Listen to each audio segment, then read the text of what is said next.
hadithi kitabullah wa khairal hadyi hadyu Muhammadin sallallahu alaihi wasallam wa syarral umuri muhdatsatuha ala wa inna kulla muhdatsatin bid'ah wa kulla bid'atin dhalalah wa kulla dhalalatin finnar. Jamaah musalla al-amir yang dimuliakan oleh Allah, alhamdulillah kita bersyukur kepada Allah Subhanahu wa taala atas segala nikmat dan karunia yang diberikan kepada kita, terutama nikmat iman dan Islam.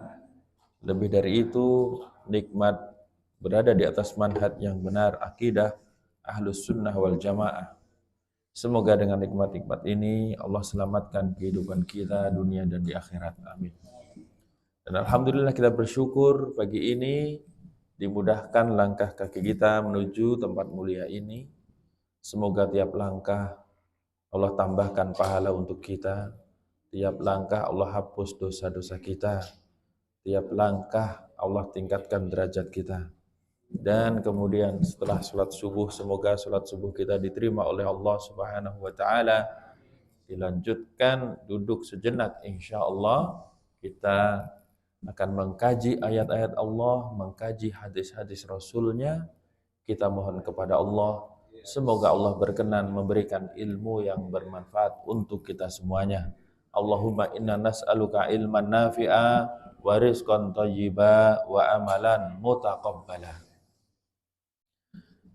Bapak-bapak, ibu-ibu yang dimuliakan oleh Allah, pagi ini saya akan menyampaikan satu hadis yang sangat besar. Hadis yang dikeluarkan oleh Imam At-Tirmidzi. Beliau mengatakan hadisnya hasan sahih. Hadis yang bersumber dari sahabat mulia, sahabat Mu'ad bin Jabal radhiyallahu anhu. Sahabat Mu'ad bin Jabal radhiyallahu anhu berkata, "Qultu ya Rasulullah," aku bertanya kepada Rasulullah, "Wahai Rasulullah, akhbirni bi amalin, beritahukanlah kepadaku suatu amalan yudkhilunil jannata wa yuba'iduni 'anil nar." Dengan amalan itu bisa memasukkan aku ke surga dan menjauhkan aku dari neraka. Qala, maka Rasulullah sallallahu alaihi wasallam menjawab, laqad sa'alta an 'azim. Wahai Mu'ad, engkau telah bertanya tentang sesuatu yang sangat besar. Wa innahu layasirun ala man yassarahu Allah ta'ala alaih. Akan tetapi hal itu akan menjadi mudah bagi orang yang Allah mudahkan atasnya.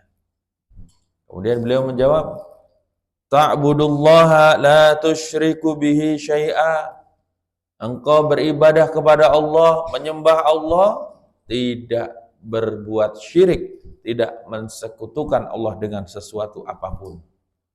Wa tuqimus shalah, dan kamu mendirikan salat. Wa tu'tiyaz zakat, dan kamu menunaikan zakat. Wa tasum Ramadan, dan kamu berpuasa di bulan Ramadan. Wa tahujjal bait, dan kamu melakukan haji ke Baitullah. Tsumma qala, kemudian Rasulullah sallallahu alaihi wasallam melanjutkan, ala adulluka ala abwabil khair, maukah aku tunjukkan kepadamu tentang pintu-pintu kebaikan? As-saumu junnatun, puasa adalah perisai. Was-sadaqatu tudfi'ul khati'ah kama yudfi'ul ma'un nar, dan sedekah mampu menghapuskan kesalahan seperti air memadamkan api. Wa salatur rajuli fi jawfil lail, dan salatnya seseorang di keheningan malam. Tsumma tala, kemudian Rasulullah SAW membacakan ayat surat As-Sajdah ayat 16. Surat As-Sajdah ayat 16. Tatajafa junubuhum 'anil madaji'i yad'una rabbahum khawfan wa tama'an wa mimma razaqnahum yunfiqun. Fala ta'lamu nafsum ma ukhfiya lahum min qurrati a'yun jazaa'an bima kanu ya'malun. Lambung mereka jauh dari tempat tidur mereka. Mereka menyeru Allah dalam keadaan takut dan penuh harap. Dan mereka menginfakkan rizki yang diberikan kepada mereka.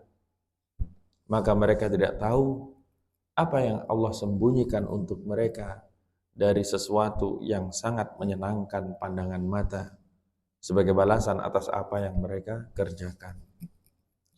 Tsumma qala, kemudian Rasulullah SAW melanjutkan, ala ukhbiruka bi ra'sil amri wa amudihi wa dhirwati sanami. Maukah aku beritahukan kepadamu tentang pimpinan segala urusan, tiang-tiangnya dan puncak ketinggiannya? Qultu, maka Mu'ad menjawab, bala ya Rasulullah, mau wahai Rasulullah. Qala, kemudian Rasulullah sallallahu alaihi wasallam bersabda, ra'sul amri al-Islam, pimpinan dari segala sesuatu adalah Islam. Modal utama dari segala sesuatu adalah Islam. Wa umuduhu as-shalah, dan tiang-tiangnya adalah salat.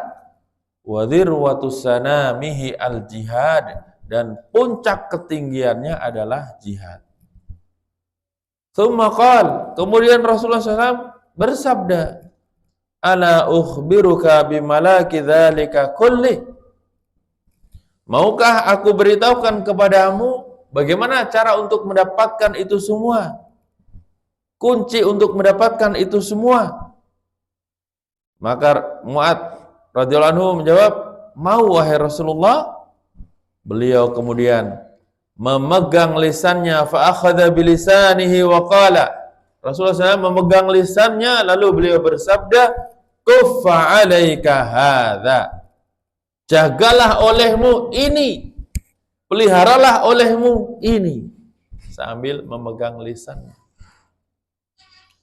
Qultu, maka Mu'ad berkata, ya Nabi Allah, wahai Nabi Allah, wa inna lamu'akhaduna bima natakallamu bih. Apakah kita akan dimintain pertanggungjawaban? Apakah kita akan dihukum atas apa yang kita ucapkan? Faqala, maka Rasulullah SAW bersabda, takilatka ummuka ya Mu'ad, ibumu kehilanganmu wahai Mu'ad. Wa hal yakubbun nasu fin nari ala wujuhim aw ala manakhirihim illa hasaidu alsinatihim. Bukankah banyak manusia tertelungkup di atas wajahnya atau hidungnya diseret dicampakkan ke neraka, kecuali karena hasil akibat dari lisannya. Jamaah yang dimuliakan oleh Allah, hadis yang tidak terlalu panjang tapi cukup panjang, mengandung banyak sekali pelajaran dan hikmah yang sangat luar biasa. Hadis ini bersumber dari sahabat mulia, yaitu sahabat Mu'ad bin Jabal. Siapakah sahabat Mu'ad bin Jabal? Beliau adalah orang asli dari Madinah, dari suku Khazraj. Beliau masuk Islam di usia 18 dan beliau mengikuti Bai'at Aqabah. Itu rombongan orang-orang Madinah yang datang ke Mekah.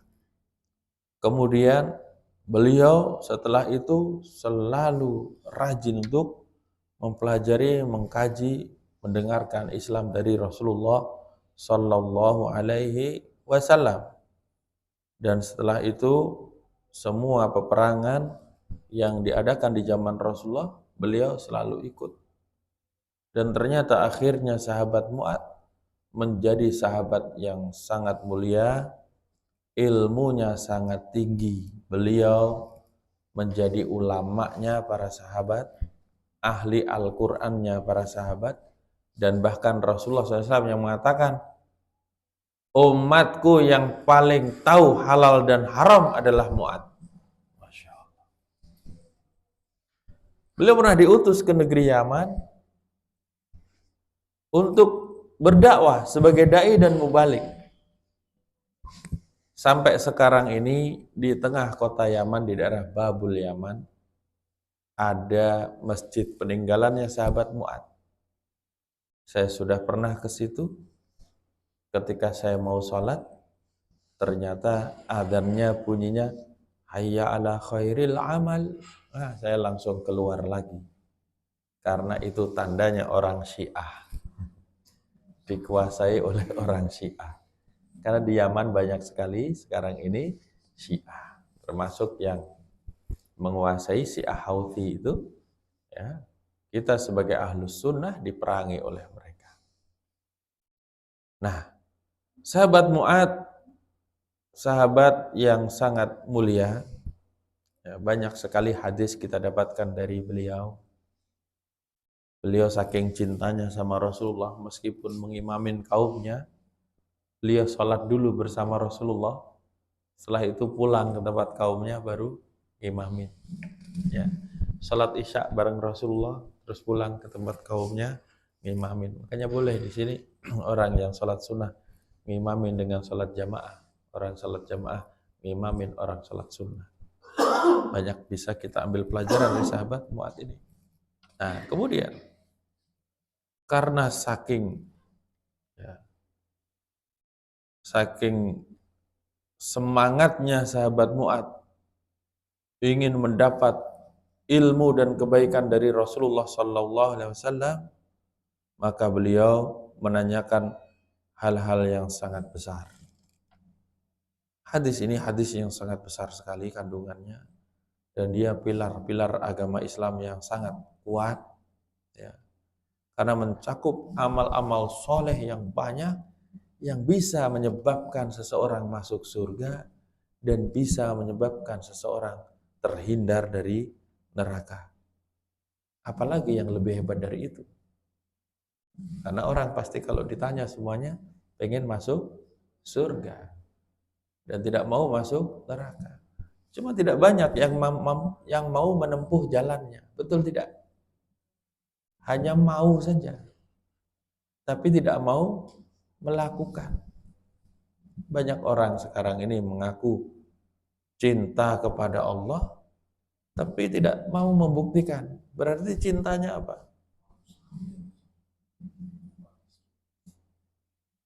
Cintanya palsu. Nah, itulah kebanyakan manusia. Cinta hanya di bibir saja. Di sini juga kalau orang pengen masuk surga, dia tidak hanya sekedar mau atau pengen, tetapi dia harus melakukan amal-amal yang bisa menyebabkan seseorang masuk ke dalam surga itu. Seperti yang ditanyakan oleh sahabat Mu'adz radhiyallahu anhu.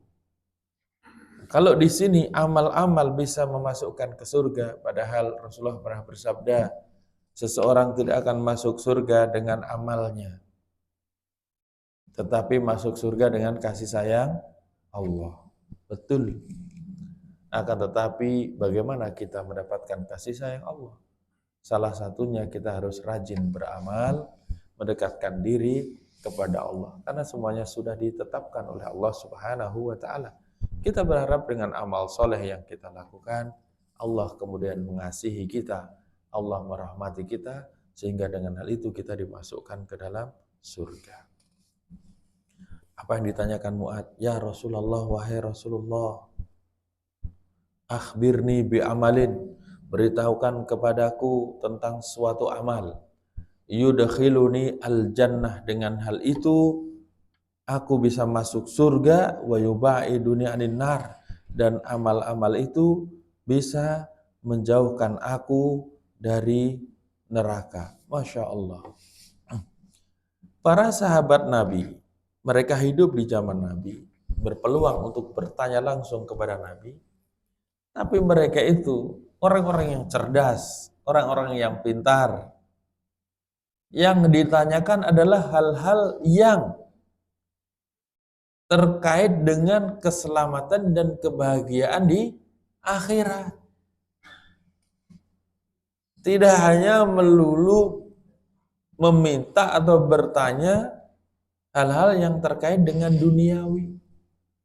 Kalau orang sekarang yang tidak banyak berilmu, kalau berdoa mintanya pasti urusan duniawi saja. Ya Allah, umur yang panjang.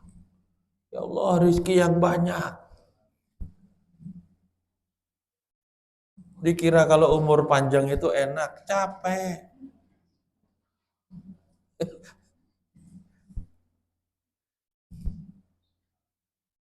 Rizki yang banyak, dikira rizki yang banyak nggak mumet, mumet. Nggak punya rizki mumet, rizki yang banyak juga pening kepala. Tapi pilih mana? Pening sama-sama pening, pilih mana?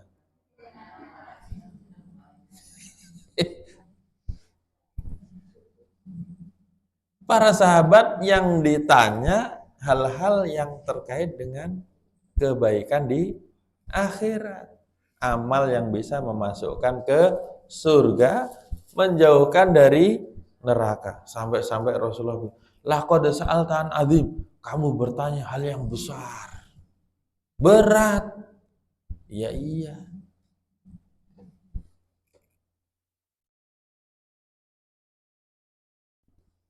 Amal-amal yang untuk masuk surga ini berat atau ringan, Bu? Hah? Berat atau ringan, Pak? Berat karena hadiahnya surga. Kalau ringan tahu sendiri hadiahnya apa kan? Kipas angin ya kan? Piring. Lah ini kan berat. Karena hadiahnya juga berat. Kayak misalnya berbakti sama orang tua. Berat. Hadiahnya surga. Iya. Nah, tapi Rasulullah bersabda, wa innahu layasirun ala man yassarahu. Walaupun besar, berat, tapi mudah bagi orang yang dimudahkan oleh Allah atasnya. Makanya kita harus selalu memohon kemudahan dari Allah. Iya. Ada satu doa Rasulullah ajarkan agar Allah mudahkan segala urusan. Allahumma la sahla illa ma ja'altahu sahla wa anta taj'alul hazna idza syi'ta sahla. Ini kalau saya lihat tampang-tampangnya bapak-bapak ini belum hafal kayaknya.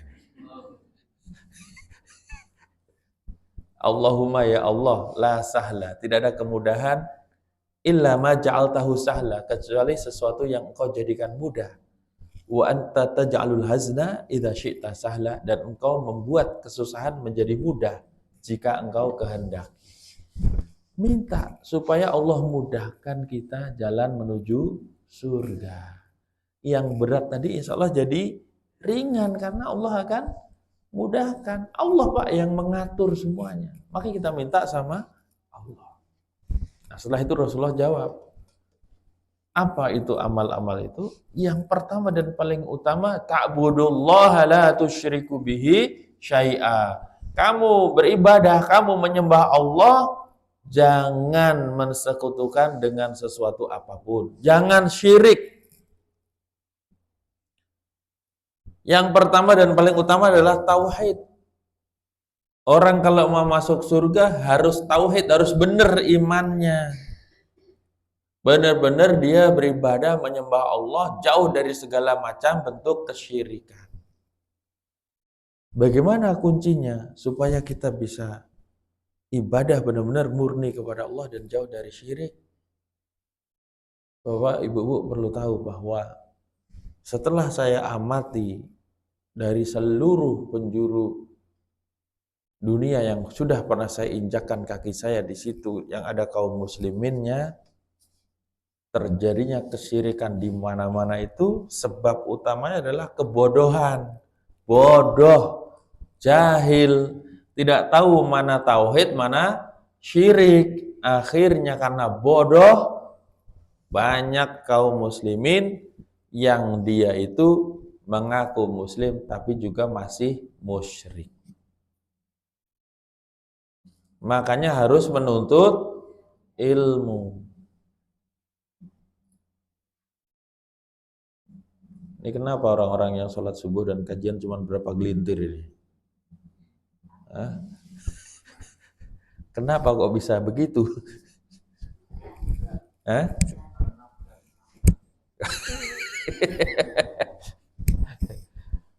Padahal Pak, kalau tahu pentingnya ilmu, Kalau tahu besarnya pahala orang menjawab panggilan azan, walaupun dipapah dia akan jalan, walaupun merangkak dia akan menuju masjid. Kalau tahu menuntut ilmu ini jalan menuju surga, dia akan datang berbondong-bondong. Tapi nggak tahu karena bodoh. Ya. Ngaji kan nggak dapat duit, nggak bisa buat beli.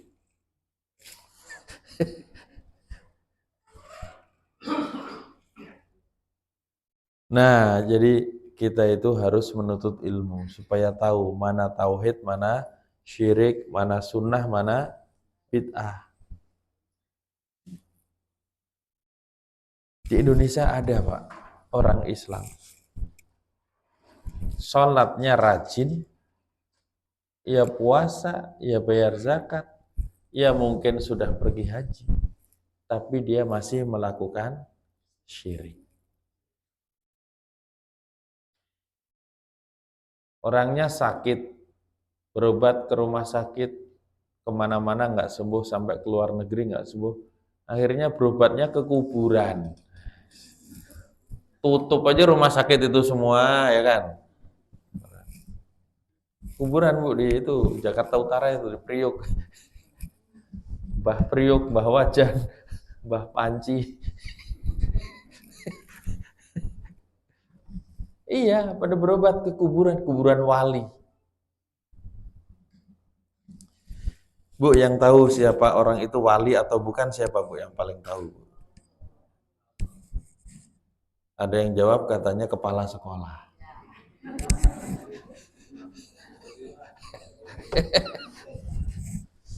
Wali atau bukan wali yang tahu hanya Allah. Kalau pergi ke kuburan, kita doakan dia, bukan malah minta. Minta ke orang telah mati, syirik bukan? Jelas.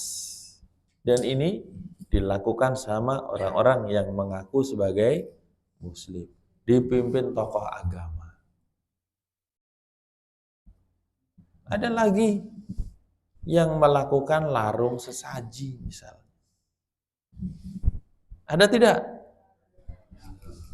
Diawali dengan baca yasin, sholawat, tahlil. Padahal mau syirik ya kan? Coba. Itu nggak tahu kalau itu syirik. Karena bodoh. Makanya bodoh itu jangan dipelihara. Kambing pelihara. Gede bisa dipakai kurban. Bodoh dipelihara. Orang-orang ini kalau dikasih tahu nggak mau dengar. Kebodohannya dipertahankan. Ini yang paling utama, Bu. Menyembah Allah, beribadah kepada Allah murni, bertauhid, tidak melakukan syirik. Nah, semoga Allah mudahkan kita menuntut ilmu sehingga kita paham mana yang tauhid, mana yang syirik. Ya, harus belajar terus kait dengan akidah ya, supaya tahu. Kalau nggak bahaya nanti terjerumus dalam syirik tidak sadar. Akhirnya kafir tanpa sadar. Ya, kalau syirik besar kan kafir, Pak. Iya. Syirik besar itu menyebabkan orang menjadi kafir, keluar dari Islam. Dan banyak masih dilakukan. Itu yang pertama. Yang kedua, Rasulullah suruh wa tuqimus shalah, kamu mendirikan sholat. Kenapa kok bunyinya mendirikan? Di ayat, di hadis begitu. Kok tidak mengerjakan?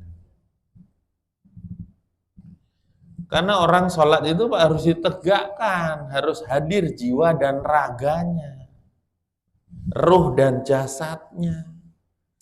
Syarat-syaratnya dipenuhi, rukunnya, wajibnya, sunnahnya, semua harus diperhatikan.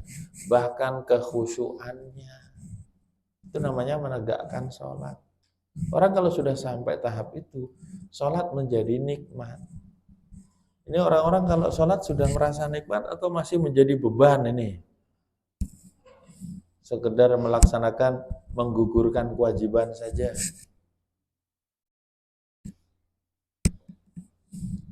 Suka bacaan imam yang panjang atau pendek, Pak?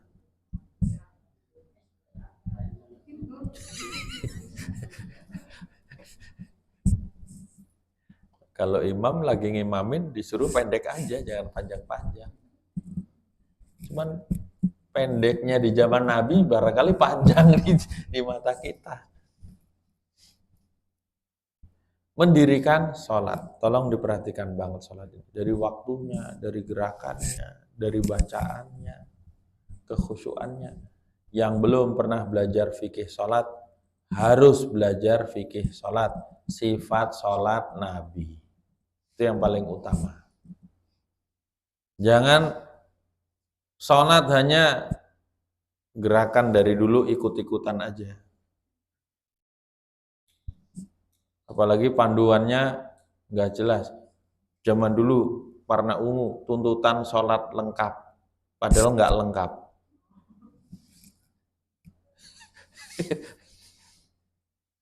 Harusnya kita belajar dari hadis-hadis yang sahih. Karena suruh sholat seperti Rasulullah. Waktu dia zakat dan kamu menunaikan zakat. Menurut bapak, ibu-ibu, kaum muslimin sudah pada sadar zakat atau belum? Sudah pada bayar zakat apa belum? Hah? Bukan zakat fitrah loh ini, zakat mal maksudnya. Belum ya? Kalau sebenarnya kaum muslimin yang kaya, yang wajib, yang mampu membayar zakat, insya Allah bisa untuk mengentaskan kemiskinan. Dan yang paling adil adalah zakat. Diambil dari orang yang mampu, diberikan kepada orang yang tidak mampu. Bukan pajak. Kalau pajak itu dalam Islam nggak boleh. Ada nggak yang kerjanya mungut pajak? Dia sendiri nggak bayar pajak.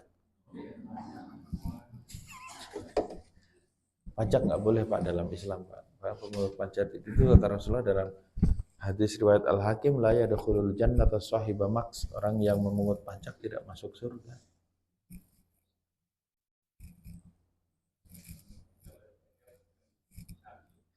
Iya.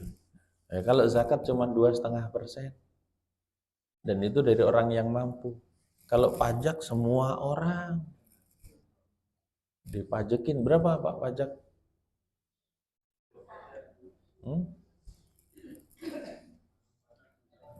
Pajak berapa sekarang? Orang usaha berapa?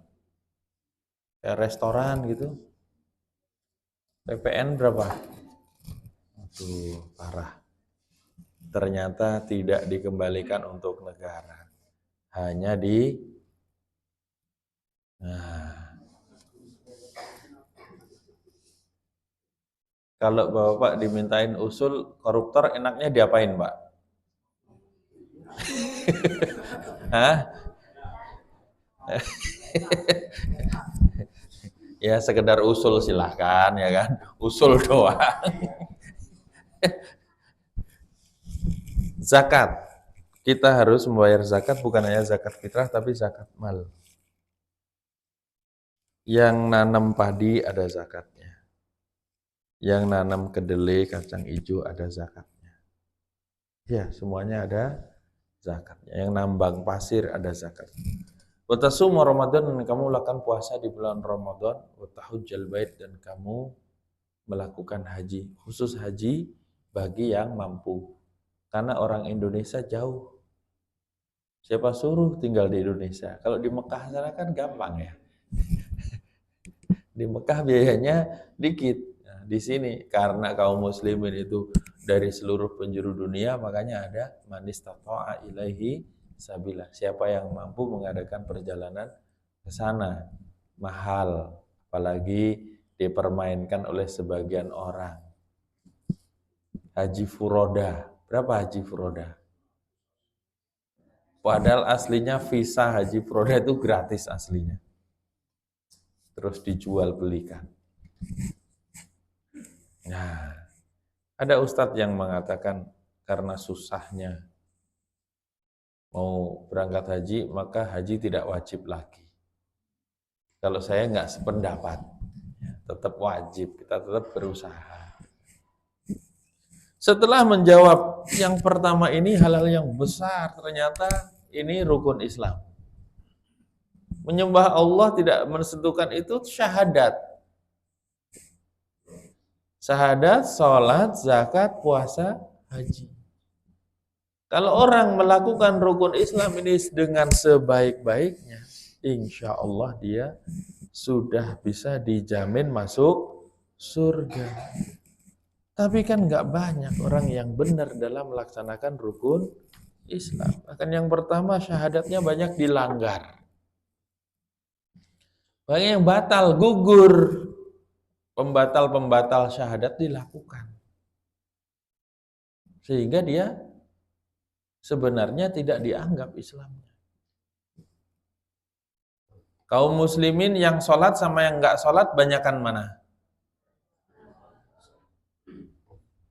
Yang Islam apanya? Saya nggak nanya yang masuk surga apanya.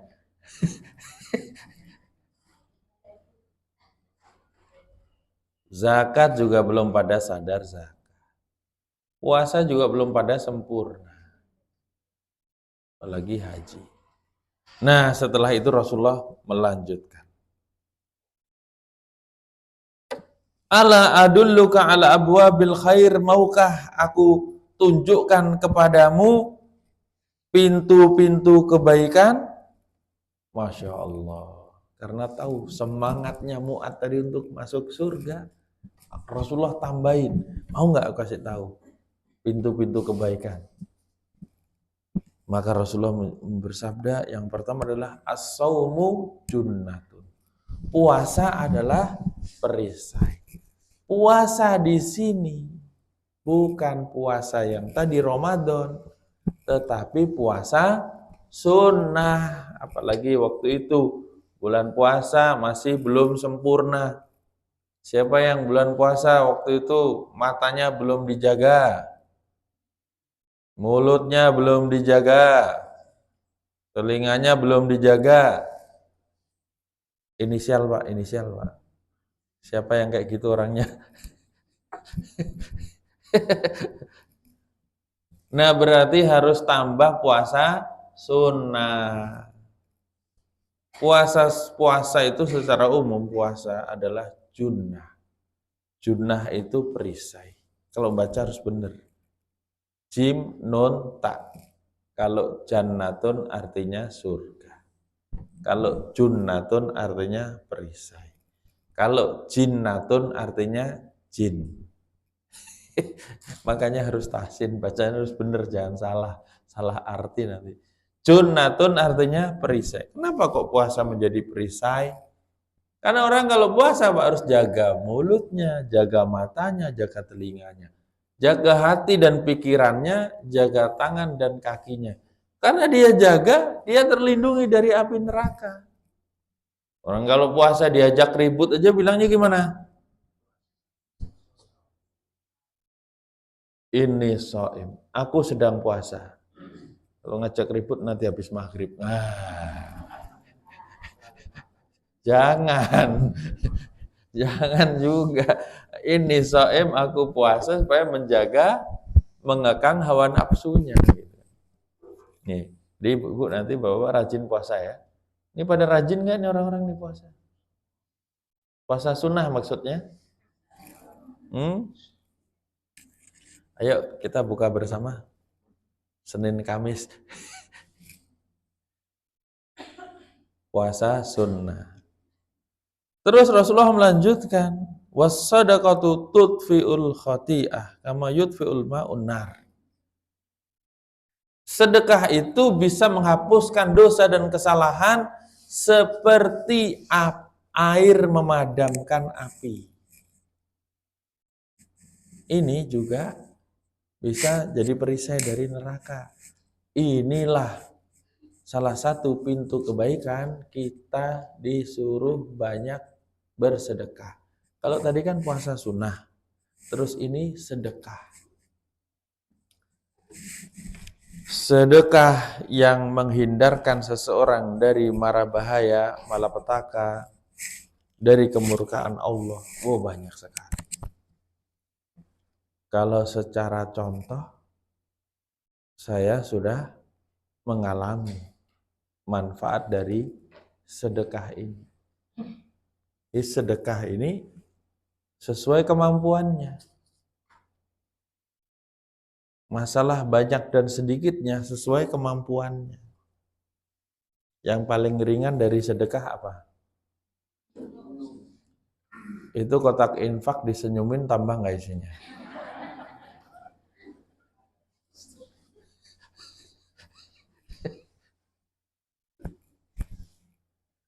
Kalau bisa ibu-ibu setiap hari jangan tidak sedekah. Apapun itu. Oke, saya contohkan Bapak Ibu-ibu kalau mau susah nyari orang yang dikasih sedekah atau susah ngasih sedekah kemana-mana. Di rumah bikin kotak infak. Di rumah bikin kotak infak, nanti kalau udah banyak setorin ke masjid, ke lembaga dakwah Islam, yayasan yatim piatu, atau dibelikan sesuatu sebagai amal jariah. Ibu kalau sudah ngumpul ya Bu ya, setorin ke yayasan Islam, jangan disetorin ke Superindo ya, jangan. Atau ke pasar.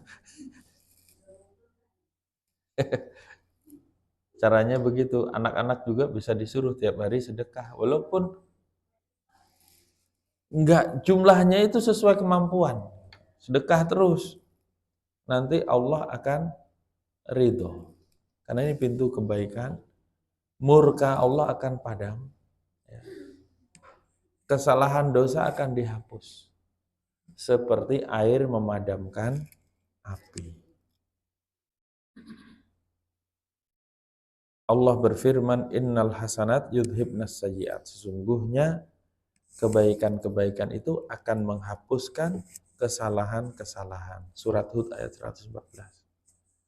Banyak sekali manfaat dan fadilah dari sedekah kalau kita lakukan. Setiap hari harus sedekah. Harus sedekah.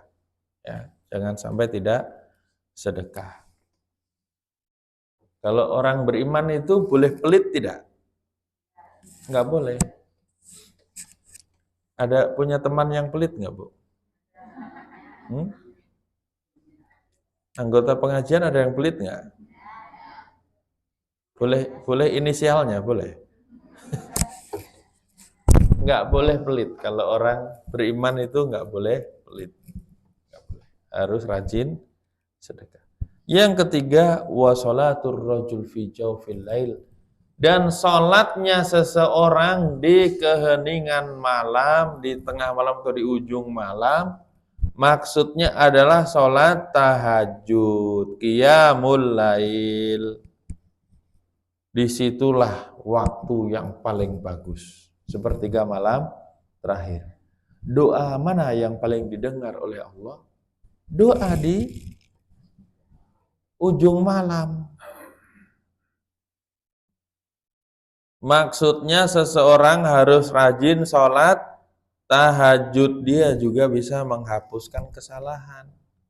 Kalau tadi ayat surat As-Sajdah ayat 16-17, lambung mereka jauh dari tempat tidurnya, maksudnya mereka bangun sholat. Karena bangun malam itu ada yang sholat, ada yang enggak sholat. Bangun malam untuk apa?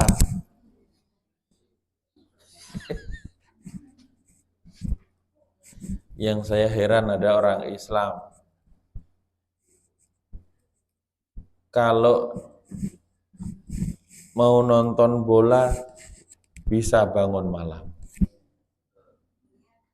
Kalau mau tahajud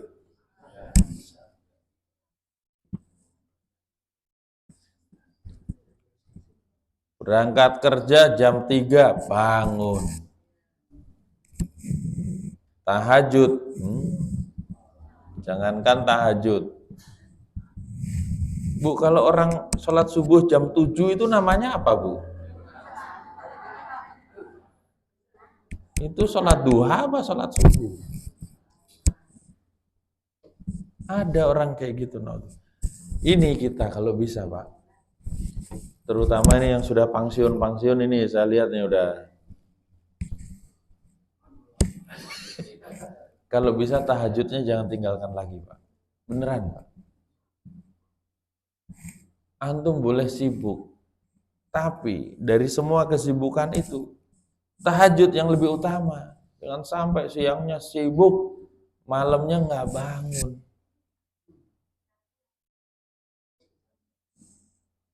Makanya jangan sampai capek. Beneran. Kita disuruh istirahat di siang hari, supaya malam udah bangun. Ibu-ibu yang punya cucu suruh emaknya ngurus cucu.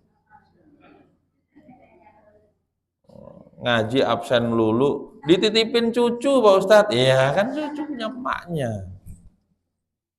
Nggak jadi pinter ya kan. Nah, yang prioritas harus diutamakan. Insya Allah ya. Penting sekali. Orang yang sholat tahajud itu dikasih balasan di surga sampai belum disebutkan apa itu, sesuatu yang sangat menyenangkan pandangan mata. Dirahasiakan oleh Allah. Ya karena biasanya sholat tahajud itu dikerjakan dengan rahasia. Malam-malam nggak ada orang tahu. Maka kalau tahajud ya diem-diem aja, rahasia. Jangan setelah itu posting. Alhamdulillah, tahajud malam ini beda rasanya, syahdu banget, sampai menetes air mataku. Langsung hapus itu pahala kalau dia niatnya tidak karena Allah. Makanya karena rahasia, Allah kasih balasan. Balasannya itu dirahasiakan di akhirat nanti, di surga. Insya Allah Bapak ini rajin tahajudnya insya Allah ya. Harus semangat Pak. Pasang alarm. Pasang alarm itu bukan musyrik, bukan. Boleh nggak kita pasang alarm? Dia bilang, kan tergantung sama alarm, bilang gitu. Bukan untuk membantu saja, untuk menolong. Minta sama Allah supaya dimudahkan untuk bangun. Tapi banyak faktor kalau orang susah bangun tahajud, suruh taubat dulu dia. Karena ketika Imam Hasan Al-Basri ditanya, anak muda, wahai Imam, saya kok susah sekali bangun tahajud. Apa kata beliau? Qayyadatka dzunubuka. Dosa-dosamu itu yang membelenggu kamu. Orang berat untuk tahajud itu karena terbelenggu oleh dosa-dosanya. Selain itu juga, mohon maaf, makanannya dijaga, minumannya dijaga, cari rizkinya dijaga, jangan sampai ada unsur haram. Kemarin saya ngisi kajian di Jakarta tentang makanan haram dan minuman haram. Saya tanya, contoh makanan haram apa? Ada yang jawab, mangga Pak Ustadz. Lu kok mangga? Mangga hasil nyolong tapi tetangga ya. Bener juga sih. Baru dapat contoh makanan haram. Siapa yang kecilnya pernah nyolong mangga tetangga? Ayo.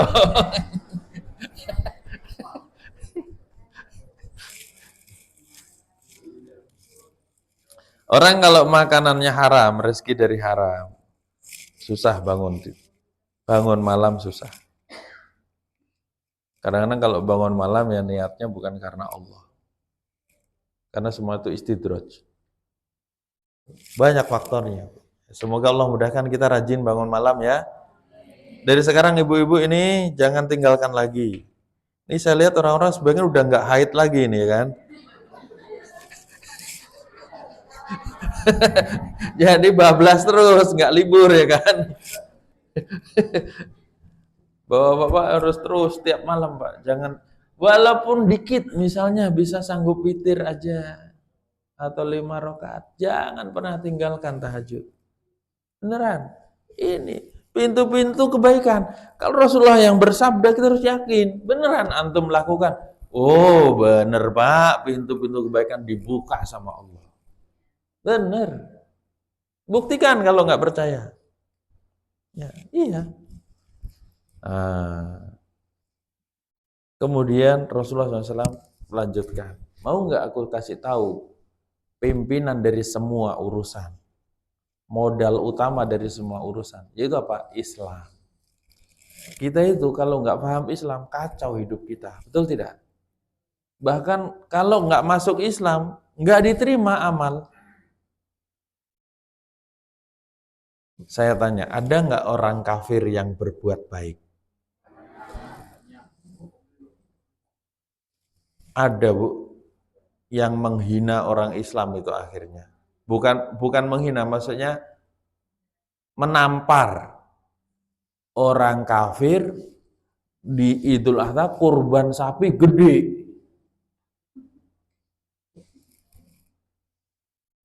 Yang muslim kurbannya kurus-kurus. Yang kafir itu dekat masjid dia nyumbang, ikut kurban. Diterima nggak? Bukan kurban jatuhnya. Kalau sedekah boleh. Tapi ya dilihat dia penghasilannya halal atau haram. Orang kafir ada yang berbuat baik, tapi karena dia tidak Islam, nggak akan diterima. Amalannya di surat An-Nur itu, walladzina kafaru a'maluhum kasarabin biqi'ah. Orang kafir amalnya seperti fata morgana. Tahu fata morgana? Apa fata morgana? Kalau di tengah padang pasir itu panas terik kayak ada air, dikejar nggak ada ternyata. Kalau kita di aspalan, pernah lihat nggak di aspal di depan kayak ada air gitu? Semakin dikejar semakin hilang. Itulah amalan orang kafir. Nanti amalan orang kafir diperlihatkan di surat Al-Furqan. Wa qadimna ila ma amilu min amalin faja'alnahu haba'an mansura. Diperlihatkan amal mereka, tapi Allah jadikan bagaikan debu berterbangan. Karena mereka tidak Islam. Makanya puncak pimpinan segala urusan adalah Islam. Dasarnya, ya, modal dasarnya adalah Islam. Tapi kalau sudah Islam harus dijaga. Orang Islam itu calon penghuni surga, tapi baru calon. Loh emang iya, semua calon apakah jadi? Enggak. Banyak yang nyangkut di neraka. Wa umuduhu as-shalah. Dan tiang-tiangnya adalah sholat. Islam itu tiangnya adalah sholat. Maka Rasulullah bersabda, as-sholatu imaduddin, sholat adalah tiangnya agama, faman tarakaha faqad kafar. Siapa yang meninggalkan sholat, maka dia telah kafir. Bapak-bapak, ibu-ibu, punyakah tetangga muslim yang enggak sholat? Punya? Ada. Suruh sholat. Suruh sholat. Jangan cuma nyuruh, kasih hadiah. Kasih hadiah, beliin mukena, beliin kerudung, ajak ngaji. Jangan cuma modal abab doang. Dakwah itu harus pakai modal. Ternyata orang yang nggak sholat tidak dianggap muslim. Apalagi Imam Ahmad keras terhadap orang yang meninggalkan sholat. Kalau Imam Syafi'i masih diperinci. Dia tidak sholat ini karena apa? Dia mengingkari kewajibannya atau malas? Kalau mengingkari jelas kafir. Saya dengar ada orang Islam yang sajadahnya awet, dipakai setahun cuma 2 kali.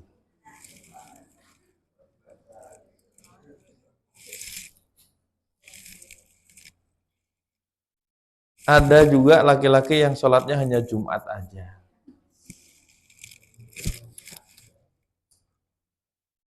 Tidak dianggap muslim. Lah ini Indonesia mayoritas muslim.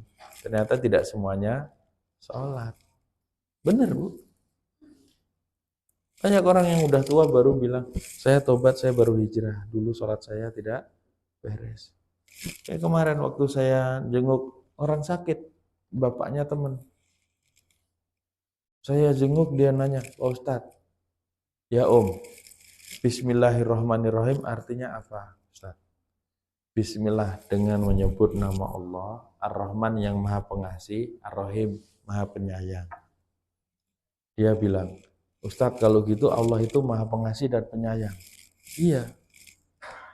Loh kenapa Allah menyiksa saya? Inna lillahi wa inna ilaihi raji'un. Saya bilang, Om jangan bilang begitu. Om punya dosa tidak? Iya. Sholatnya gimana? Rajin atau bolong-bolong? Masih bolong-bolong. Ini sakit sebagai penebusan dosa. Segera tobat sebelum terlambat.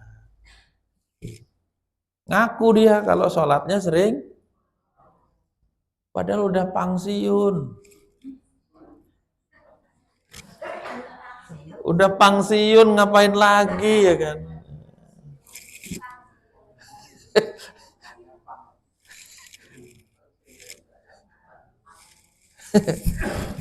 Wadir wati sanamihi al jihad, yang ketiga, puncak ketinggiannya adalah jihad. Sebenarnya kalau Islam mau jaya ya ada jihad. Cuman kan orang kafir ini membuat propaganda seakan-akan jihad itu adalah teror, mujahid adalah teroris. Sehingga tidak ada umat Islam yang berjihad. Dijauhkan dari jihad sehingga kaum muslimin dihinakan oleh orang kafir. Coba aja lihat Palestina. Dijajah oleh Yahudi laknatullah. Kita cuma bisa mendoakan. Disuruh boikot aja nggak mau ya kan. Apalagi membantu. Padahal itu saudara kita, wajib jihad. Tapi kalau jihad ditegakkan, Islam kuat. Gak ada yang berani. Tapi jihad harus cara yang benar. Jihad itu di jalan Allah, bukan di jalan Sudirman, di jalan Tamrin. Ya. Kan dulu ada bom-bom Syahid itu ternyata operasi intelijen untuk memperburuk citra Islam. Makanya ulama-ulama Saudi juga mengapresiasi ketika Afghanistan itu berhasil ya mengusir orang-orang Amerika. Amerika pulang kampung kan. Dia mendapat banyak peninggalan dari pangkalan militer Amerika yang ada di Afghanistan. Ini kan diancam lagi sama Trump. Afghanistan sudah berani dia. Yang paling miris itu sekarang Pak, Palestina, Pak. Gaza terutama. Gencatan senjata apa itu bohong, Pak, semua.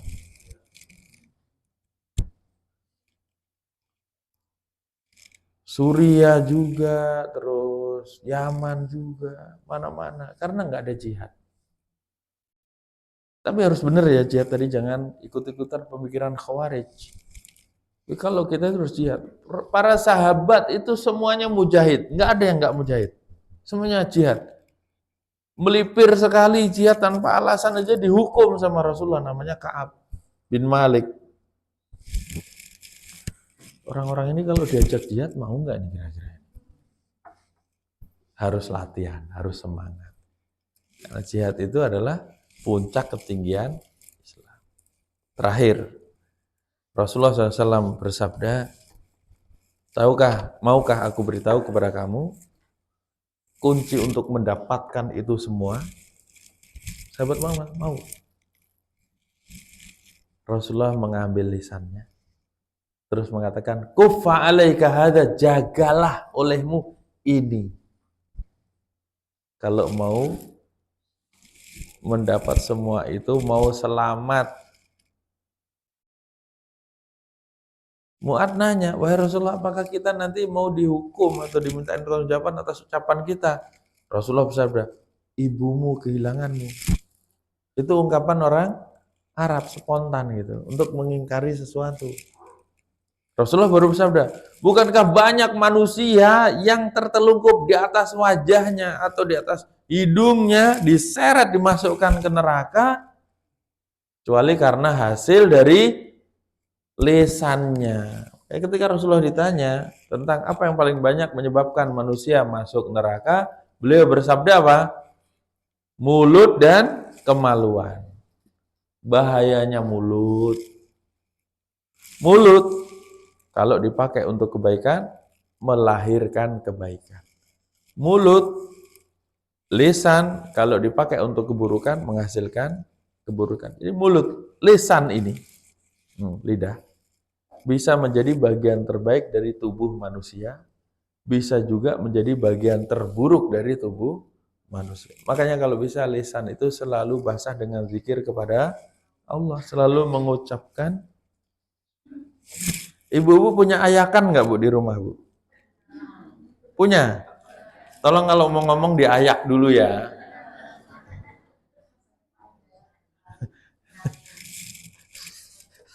Jangan asal ngablak aja, lambe turah. Bahaya Bu omongan.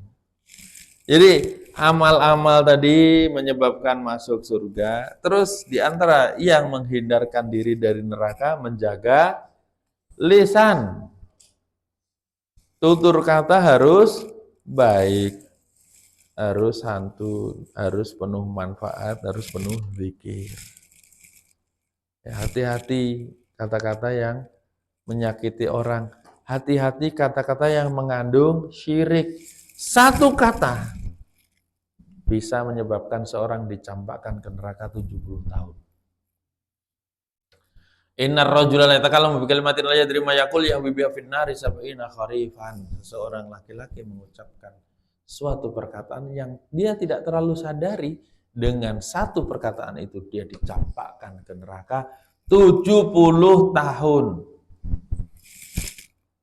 Tapi ada juga satu kata yang menyelamatkan. Hati-hati lisan kita itu. Dua cuman pilihannya masalah lisan. Ngomong baik atau diam saja.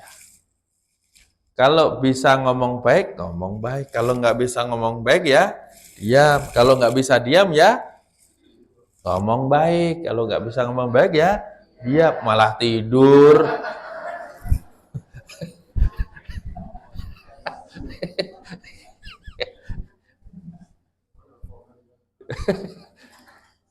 Iya. Apakah ngomong ini hanya pakai mulut? Pakai jempol bisa juga.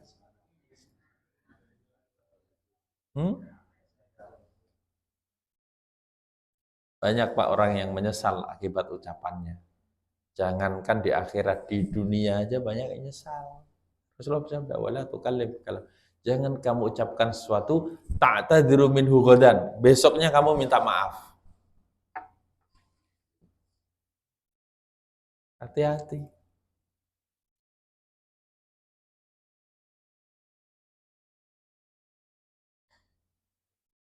Ngomong itu harus jelas, terus bermanfaat, tempatnya harus pas, waktunya harus sesuai, ngomong sama siapa juga harus disesuaikan. Ngomong yang lebih tua beda sama ngomong sama anak-anak, beda ngomong sama teman sebaya. Kalau bisa nggak usah lama-lama kalau mau menyampaikan maksud dan tujuan. Kalau memang bisa segera-segera, nanti takut orang salah paham.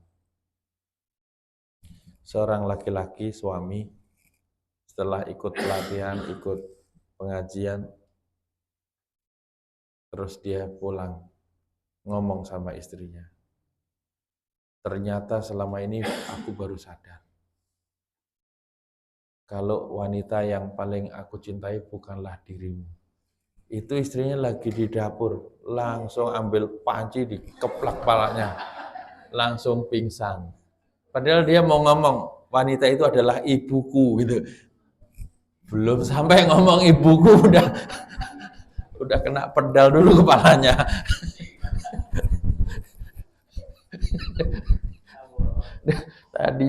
Tadinya pelatihannya tentang berbakti kepada orang tua gitu kan. Cuman ngomongnya kelamaan dia. Tahu pingsan akibat mulut. Padahal niatnya baik. Bahaya ngomong itu. Padahal niatnya baik loh itu. Apalagi kalau ngomong yang sifatnya salah dan dosa. Bahaya. Banyak orang yang menanggung beban karena omongan. Ada nggak Bu orang kebanyakan janji gitu Bu? Jangan bilang suami saya, jangan ya. Ada. Ibu-ibu kalau sama anak jangan banyak janji juga Bu. Jangan bohong. Itulah waktu saya pergi ke tempat teman saya, anaknya masih kecil laporan. Pak Ustadz, Mama sudah pernah bohong 11 kali. Ternyata mulutnya mamanya itu diperhatiin sama anaknya kalau ngomong. Nggak ada yang dibuktiin. Baik, sebelum ditutup ada yang nanya nggak? Silahkan.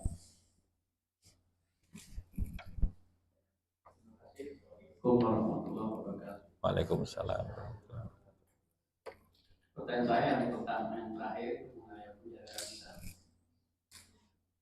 Salah satu pihak yang saya baca itu mengatakan kebenaran di hadapan penguasa yang zalim. Ya. Permasalahannya kita tidak bisa bertemu dengan secara langsung dengan penguasa zalim karena kita rakyat kecil. Dan kemudian sekarang yang zamannya digital itu kita bisa mengatakan baik tersebut atau di medsos atau dikatakan di TikTok atau di lain sebagainya dengan ucapan-ucapan yang tadi katakan yang memang dia itu sebagai pemimpin yang zalim katakan. Nah, itu bagaimana? Apakah itu bisa dikategorikan ucapan yang mengakibatkan dia berdosa? Terima kasih. Satu lagi, ada juga yang berpendapat seburuk-buruk pemimpin sekarang itu tidak seburuk Firaun. Jadi kita nggak perlu kita ngomong kepada mereka katakanlah melalui medsos dan sebagainya. Baik, terima kasih. Yang pertama, syiat yang utama tadi adalah kalimatu haqqin inda sultanin jair. Perkataan yang benar kepada penguasa yang jair, yang zalim. Di sini kita tidak boleh juga mempermalukan penguasa di depan umum. Kalau menasehati ada caranya, ada jalurnya. Jadi kalau misalnya itu baru tuduhan-tuduhan yang kita tidak tahu benar, maka jangan sampai kita sebarkan melalui medsos. Karena kan kita harus tabayun dulu. Dan sebagai pemimpin penguasa, dia tidak bisa memantau, melihat seluruh rakyatnya, kondisinya dari ujung sampai ujungnya. Dia hanya mendapat laporan-laporan saja. Yang melaporkan ini kadang-kadang. Saya ingat zaman Pak Harto. Saya berteman dengan mantan anak angkatnya Pak Harto. Karena beliau anak angkatnya Pak Harto ini Ternyata Pak Harto itu baik sama umat Islam. Karena teman saya ini aslinya itu dulu orang kafir. Pas Pak Harto kunjungan ke daerah, siapa yang mau masuk Islam, Bapak apa namanya? Bapak akan biayain sekolah, dikasih uang. Waktu itu dikasih uang 5 juta. Zaman dulu ya, Bu ya. Besar sekali. Dan banyak orang yang masuk Islam. Saya aja dengar, Masya Allah. Sudah kepikir mengislamkan orang-orang. Tapi kan di mata kita Pak Harto kan perang terus sama umat Islam. Sampai abah saya yang sebagai pegawai negeri itu pernah berurusan sehingga pernah sampai masuk bui karena ribut dengan pemerintah waktu itu. Abah saya sebagai seorang ASN ya, difitnah ternyata beliau itu. Akhirnya kan waktu lengser dikumpulin sama kiai-kiai suruh mundur kan mau mundur. Padahal beliau berkuasa waktu itu. Kalau cuma mau mukul orang-orang demonstran aja kan gampang ibaratnya. Contoh, jadi kadang-kadang waktu itu kan LB Murdani sampai Ali Murtopo itu yang bajingan tengik tuh, nyun sewu. Beneran, iya kan? Memang dia memang benci sama Islam kan si LB ini kan? Udah mati belum dia?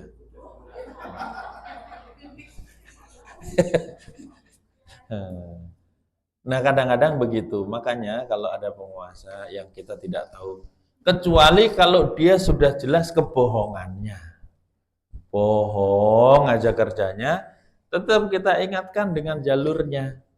Tapi kalau orang sudah melakukan kemaksiatan terang-terangan, kalau kita ngomong terang-terangan pun tidak dosa, karena dia sendiri yang terang-terangan. Apapun itu, menyampaikan ada jalurnya. Tidak boleh mempermalukan atau mengungkap aib di depan publik. Hati-hati menggunakan medsos, karena ada undang-undang juga kan. Undang-undang yang dibuat oleh mereka sebenarnya. Untuk membungkam ya orang-orang yang. Nah gitu, ya kita berharap apapun itu kita doakan para pemimpin ini. Semoga Allah perbaiki mereka. Sehingga negeri kita menjadi lebih baik. Terus kita mohon kepada Allah agar yang ada di sekitarnya itu orang-orang yang benar. Allah hindarkan dari orang-orang yang jahat gitu kan. Iya, begitu. Ini terkait dengan bagaimana menasihatin penguasa. Coba layangkan. Kalau dulu presiden yang 2 periode sebelumnya bagus kan punya ini. Punya akun medsos yang dia bisa langsung baca. Atau kalau sekarang ini saya dengar pengawalnya, sekretarisnya agak sulit, agak membatasi orang-orang yang mau bertemu gitu. Wallahu a'lam. Yang kedua tadi tentang apa Pak?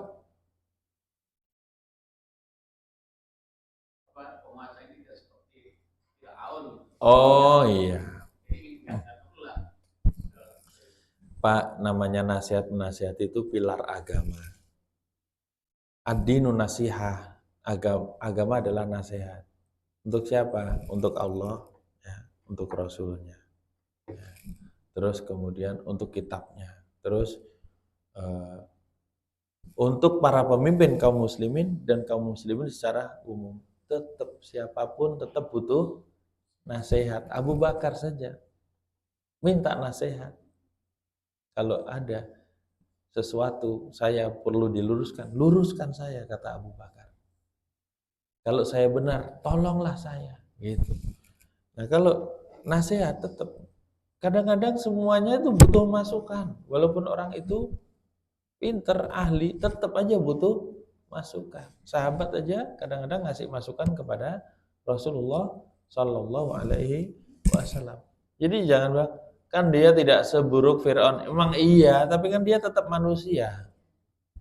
Namanya manusia itu ada kesalahan dan kekurangannya. Nah, kalau sekarang ini sudah kondisi seperti ini, apa boleh buat? Ya kita harus berusaha memperbaiki. Saya mengusulkan banyak hal kepada penguasa. Dalam hal ini Pak Presiden. Melalui teman-teman yang menjadi menteri dan wakil menteri. Saya pernah ngobrol panjang sama salah satu menteri, wakil menteri. Bang, tolong bang sampaikan ini ke Bapak kalau ini. Untuk perbaikan negeri aja. Kalau kita nggak bisa ketemu langsung. Ya apa boleh buat. Kan memang proses pemilu kalau demokrasi itu kayak gitu Pak. Yang seharusnya jadi bisa tidak jadi. Kecurangan, kebohongan. Namanya politik kan penuh dengan dusta. Kan ada perempuan nikah 3 kali tapi masih perawan. Nikah pertama belum nikah, suaminya meninggal. Nikah yang kedua, baru nikah nggak cocok, cerai lagi. Nikah yang ketiga, suaminya politikus, cuman janji-janji melulu gitu.